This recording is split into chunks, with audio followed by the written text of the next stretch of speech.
What if the Cleveland Browns didn't just draft another quarterback, but quietly admitted they've been doing everything wrong for decades? Because that's what this moment really feels like. Not a celebration, not a victory lap, but a pause, a hard reset, and maybe, for the first time in a long time, a moment of uncomfortable honesty. The decision to hand the future of this franchise to Shedeur Sanders isn't bold because of his arm talent or his last name. It's bold because of what it forces Cleveland to confront about itself. For years, the Browns have chased urgency like it was a strategy. Fast hires, faster firings, quarterbacks tossed into chaos and blamed when the chaos predictably swallowed them whole. Every new era sounded different, but ended the same way. And now suddenly, the tone has changed. No rushing, no empty hype, no promises of instant greatness. Just a quiet, firm message coming from the top that sounds less like confidence and more like a warning. Because Andrew Berry isn't selling hope anymore, he's demanding discipline, and that alone should make people nervous.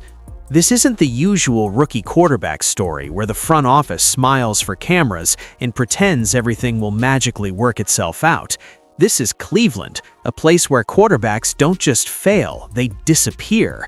And Berry knows that, which is why this move doesn't come wrapped in noise. It comes wrapped in structure, in patience, in an idea the Browns have flirted with before, but never fully committed to. Build the system first, or don't build at all. And that's where things get interesting. Because the moment Shedeur Sanders became the centerpiece, everything else slowed down. The coaching search stopped feeling like a race, the public messaging stopped sounding defensive, and for the first time, it became clear this wasn't about finding the fastest solution. It was about filtering out the wrong ones. If you're not aligned, you're not welcome. If you're not patient, you won't last. And if you think this quarterback is just another piece instead of the foundation, you've already lost the job. That kind of stance doesn't come from confidence alone, it comes from scars. The Browns have lived through what happens when talent is rushed, mismanaged, and left exposed. They've seen what panic looks like disguised as decisiveness. And now, instead of pretending the past never happened, they're quietly letting it shape every move forward. This isn't a rebuild built on slogans, it's built on restraint, and that might be the most dangerous thing Cleveland has done in years. Because when a franchise that's known for chaos chooses patience on purpose, it's not accidental, it's deliberate. And what comes next will reveal whether this is finally a real course correction, or just the calm before the noise comes rushing back. For a franchise that has spent decades pretending the past didn't matter, this feels like the closest thing to an admission Cleveland has ever made. No press conference confession, no apology tour, just a noticeable shift in behavior. The Cleveland Browns aren't saying they failed, but everything about how they're moving now suggests they finally understand why they did. This organization has broken more quarterbacks than most teams draft, not because of a lack of talent, but because of a complete lack of patience. Young players were thrown into unstable systems, forced to learn on the fly, and judged before the foundation underneath them was even set. Things went wrong. The solution was never inward reflection, it was replacement. New coach, new scheme, new quarterback, same ending, over and over again. And that cycle didn't just hurt players, it trained the building to panic. That's what makes the current tone so jarring. There's no urgency masquerading as confidence, no desperate grasp for relevance. Instead, there's a slow, deliberate recalibration that feels less like optimism and more like accountability.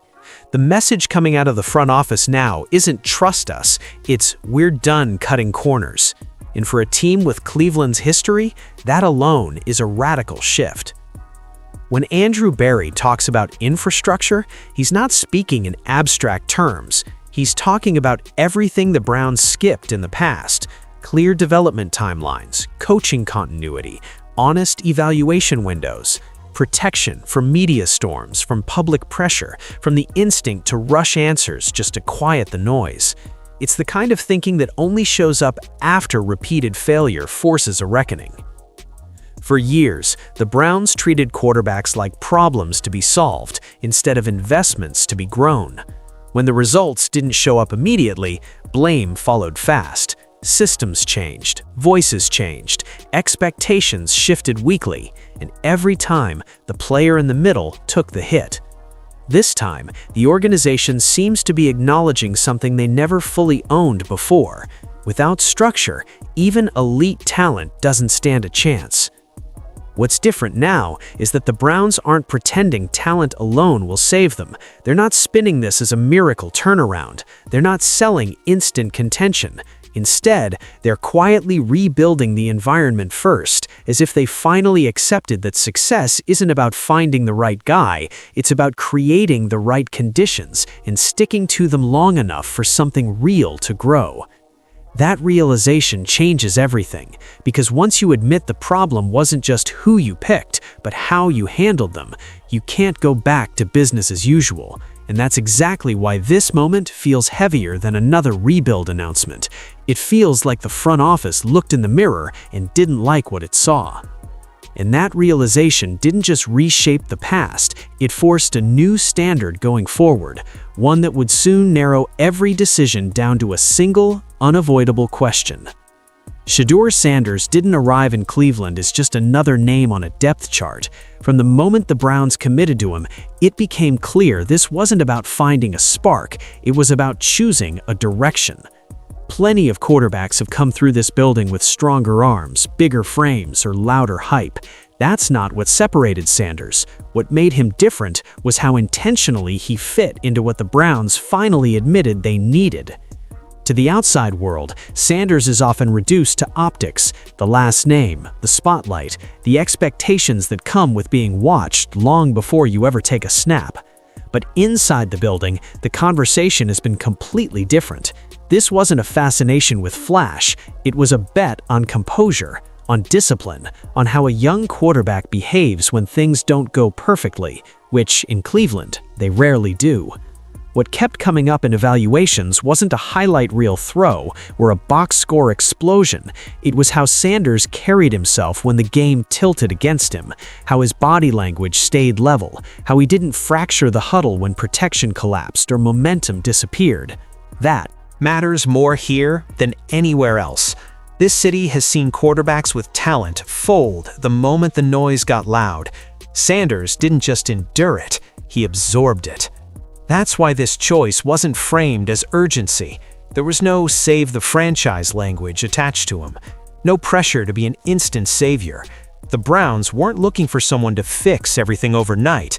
They were looking for someone who wouldn't make things worse when they inevitably went wrong. And that's a far rarer trait than people realize. There's also the way Sanders talks about the position that caught the attention of leadership. No obsession with stats, no public chest thumping. When pressed about being the guy, his answers always circle back to process, growth, control, responsibility. That kind of language isn't accidental, and it's not rehearsed. It reflects how he sees the role, not as a spotlight, but as a weight he's willing to carry quietly. The Browns didn't need another quarterback trying to win the press conference. They needed one who wouldn't lose the locker room when adversity hit. And Sanders' demeanor, measured, steady, sometimes almost understated, stood out in a league full of volume. That calm isn't passive, it's intentional. It's the type of presence that keeps chaos from spreading. This is why Andrew Berry keeps circling back to the same words when he talks about Sanders: maturity, resilience, command. Those aren't buzzwords, they're survival traits in an environment that is chewed through confidence faster than talent. Sanders isn't being asked to rescue the franchise, he's being asked to anchor it. And that distinction is exactly why this pick feels different from all the ones that came before. Because once you choose a quarterback for who he is under pressure, not just what he can do when everything's clean, you're admitting something else too, that the system has to meet him halfway. And that decision would soon ripple far beyond the quarterback room. On the surface, it looks like uncertainty. Weeks passing, names floating, no rush to announce the next face of the franchise's sidelines. But inside the building, this isn't confusion, it's filtration. What the Browns are calling a coaching search is really a process of elimination, and it starts with one non-negotiable idea. If you don't fully buy into Shedeur Sanders, this job is not for you. That's a dramatic shift from how this organization has operated in the past. Previous searches felt frantic, like a room scrambling for the nearest exit after another failure. This time, there's no panic, no scramble to win the news cycle, no pressure to calm fans with a familiar name. Instead, the Browns are letting the silence do the talking. They're taking calls, listening carefully, and quietly crossing people off the list, not because they lack experience, but because they lack alignment. What's changed is the order of importance. Scheme is no longer king. Resumes don't lead the conversation. Even past success isn't enough by itself. The first question being asked now is simple but unforgiving. Can you develop this quarterback the right way for the long haul without forcing your ego into the equation? If the answer isn't an immediate yes, the conversation doesn't go much further. There's been plenty of buzz around the league about how narrow that filter has become. Rumors suggest multiple potential candidates quickly realized this wasn't a plug-and-play opportunity. This isn't a team looking for a coach to impose his identity, it's a team demanding adaptability. If you walk into the building thinking the quarterback needs to mold to your system, you're already out of sync. That patience is deliberate. The Browns have been burned too many times by urgency dressed up as confidence, fast decisions that felt bold in the moment, only to unravel by mid-season. This time, Andrew Berry has made it clear that speed isn't the goal. Fit is.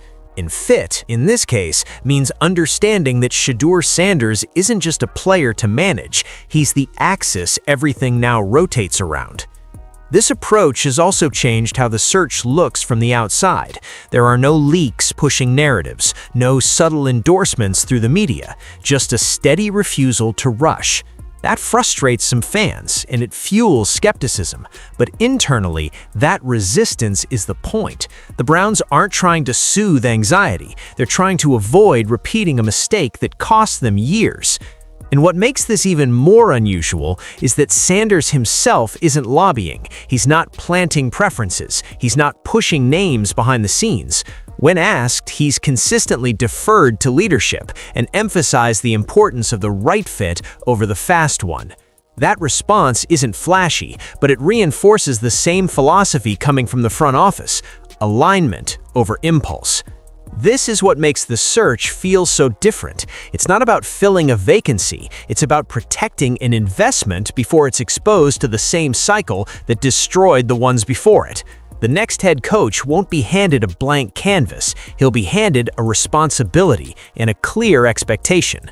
And as this process drags on quietly, one thing becomes impossible to ignore.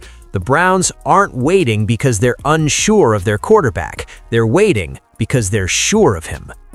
What's happening behind the scenes doesn't come with sound bites or viral clips, and that might be the most telling part. Shedeur Sanders isn't trying to control the narrative, he's letting it reveal itself. While speculation swirls and the coaching search lingers unresolved, he's been doing something far less dramatic and far more important. He's establishing a presence without forcing it. Most rookie quarterbacks, especially those carrying this level of attention, feel the need to assert themselves early. They talk big, they lean into the moment, they try to prove they belong. Sanders has gone the opposite direction. His influence isn't loud, but it's consistent. He shows up prepared, he listens, he asks questions, and when he speaks, people tend to pay attention because he doesn't waste words.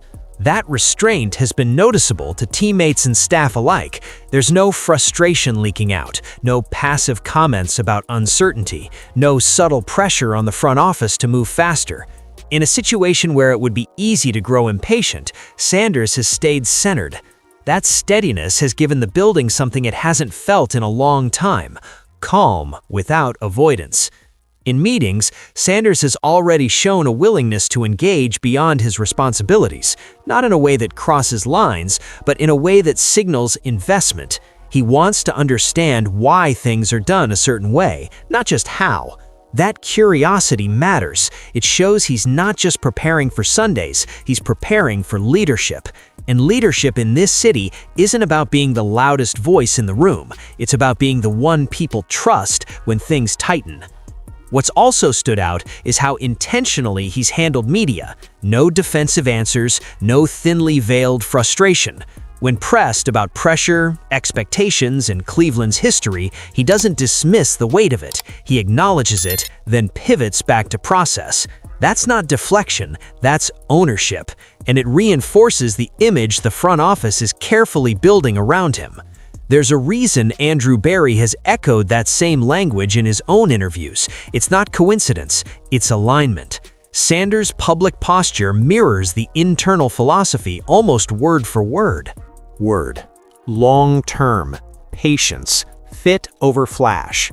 That kind of harmony doesn't happen by accident. It suggests ongoing communication and mutual understanding without overstepping boundaries. Inside the locker room, that approach has quietly earned respect. Sanders isn't trying to win anyone over with speeches. He's doing it through consistency. Early arrivals, extra reps, purposeful conversations, the kind of habits that don't demand attention but naturally draw it. Veterans notice that. Rookies follow it.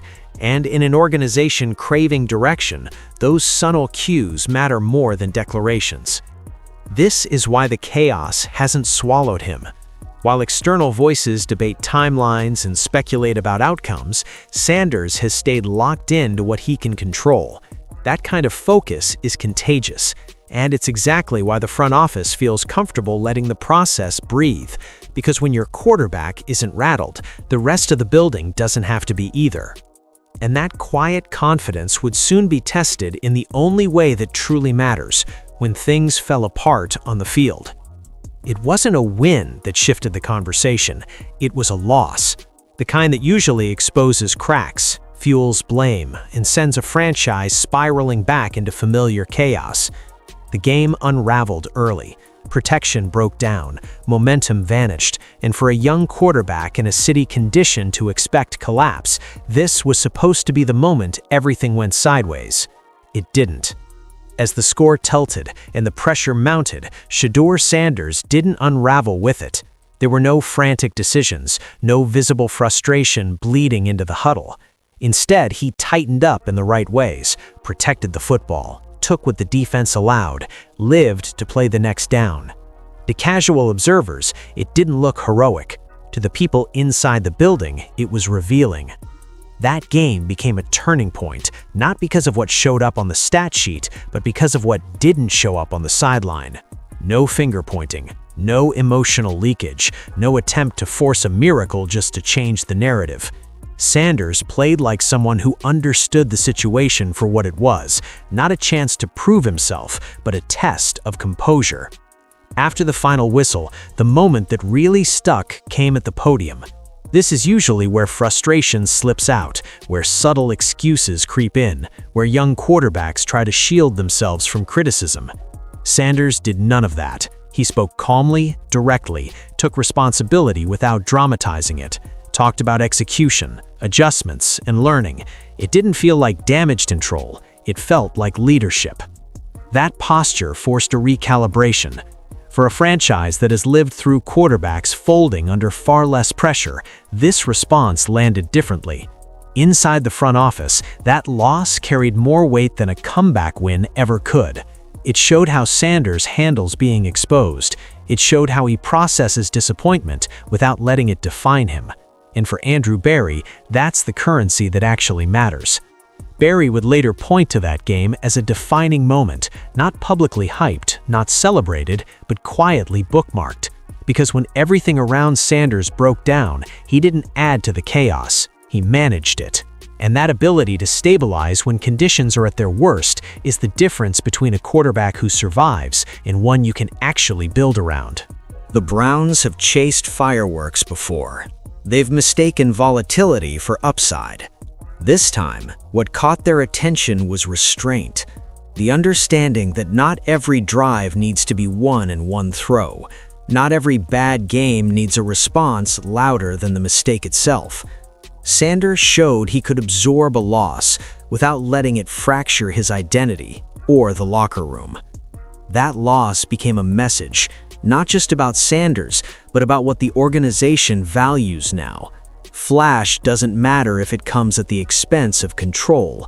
Emotion doesn't lead if it isn't grounded, and talent doesn't become sustainable unless it can withstand failure without collapsing under it. And once that message landed, it didn't stop with the quarterback room.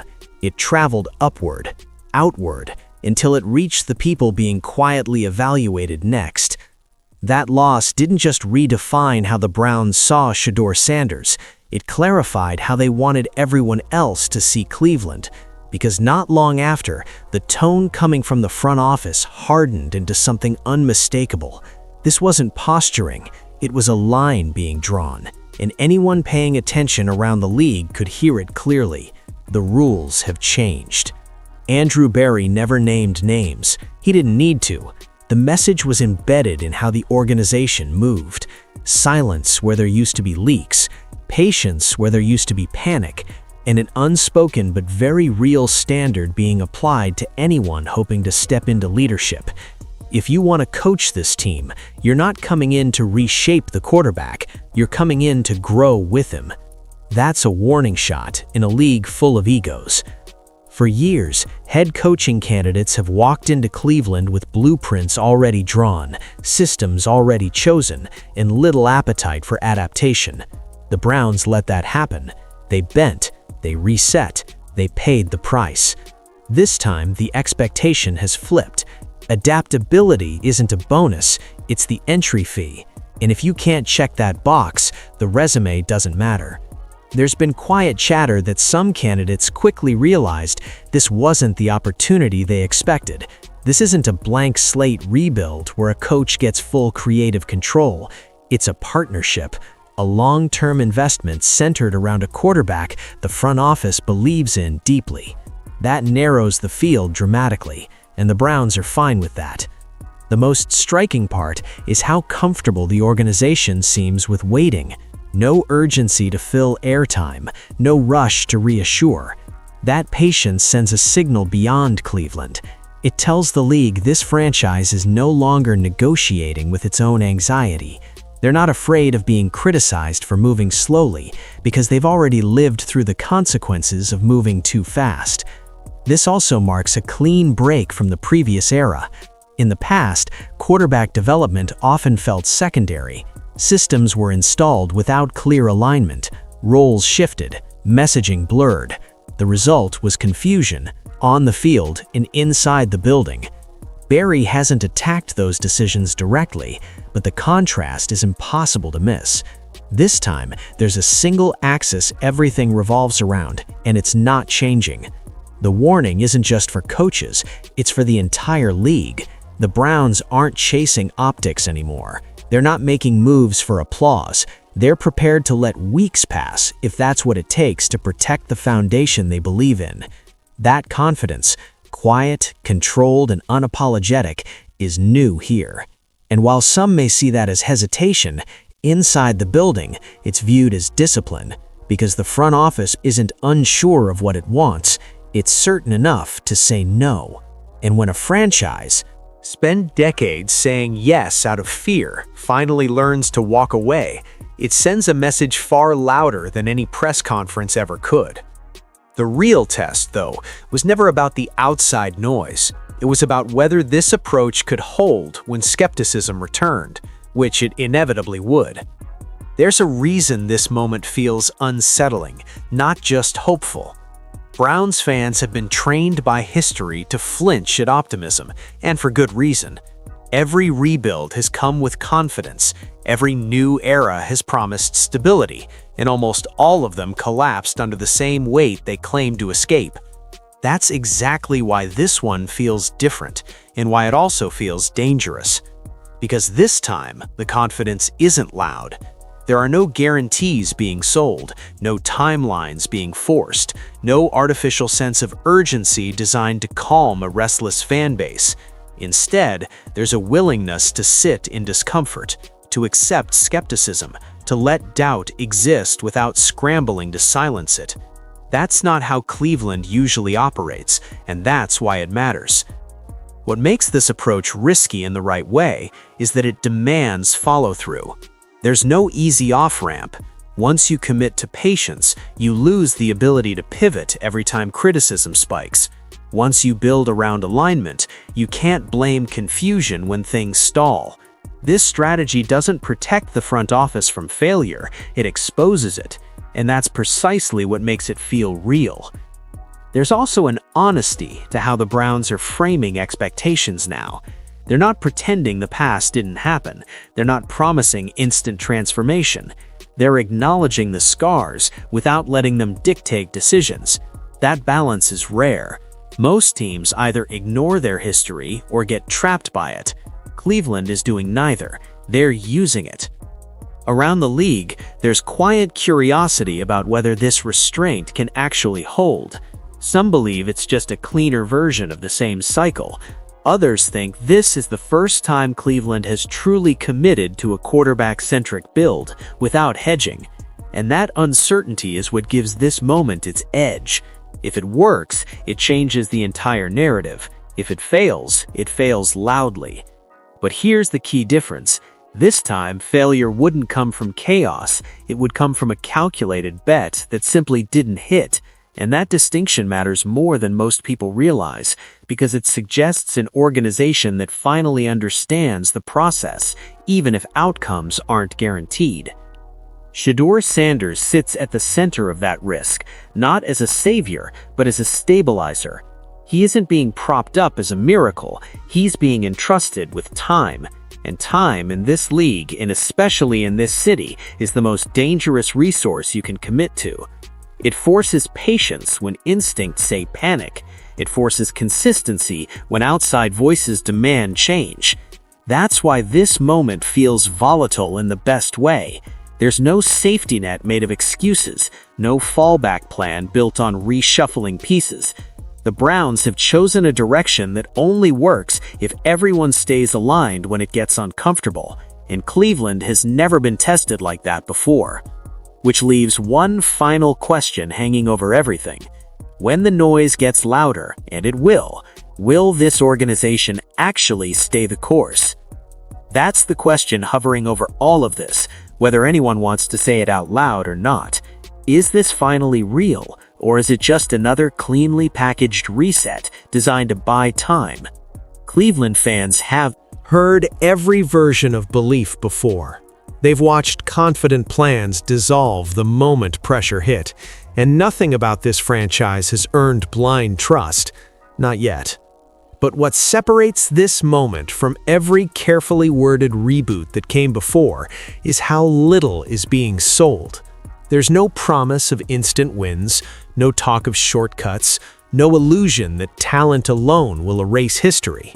Instead, there's an uncomfortable commitment to process, to patience, to letting things breathe even when outside voices grow restless, and that alone puts this era on unfamiliar ground. Shedeur Sanders isn't promising miracles. He's promising work. He's promising accountability. He's promising to stand in the middle of disappointment without hiding from it. That doesn't guarantee success, but it does change the odds. Because franchises don't usually fail for lack of talent. They fail because they abandon structure the moment things get hard.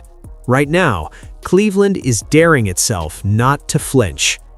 Andrew Berry has drawn a clear line. No more chasing quick fixes. No more reacting to noise. No more building without alignment. Every decision now runs through a single question. Does this help the quarterback grow the right way?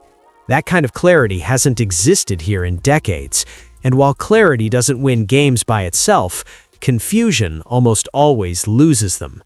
None of this means the Browns are suddenly immune to their past. The scars are still there, the skepticism is still justified, and the margin for error is as thin as ever. But for the first time in a long time, failure wouldn't come from panic. It would come from staying the course and accepting the outcome. That's a risk Cleveland has never truly taken before. If this plan holds, if patience doesn't crack under criticism, if alignment doesn't dissolve under adversity, and if Sanders continues to grow the way the organization believes he can, then this won't just be another era, it'll be a turning point. Not because the Browns found the perfect quarterback, but because they finally built something sturdy enough to support one. So maybe the better question isn't whether this is real.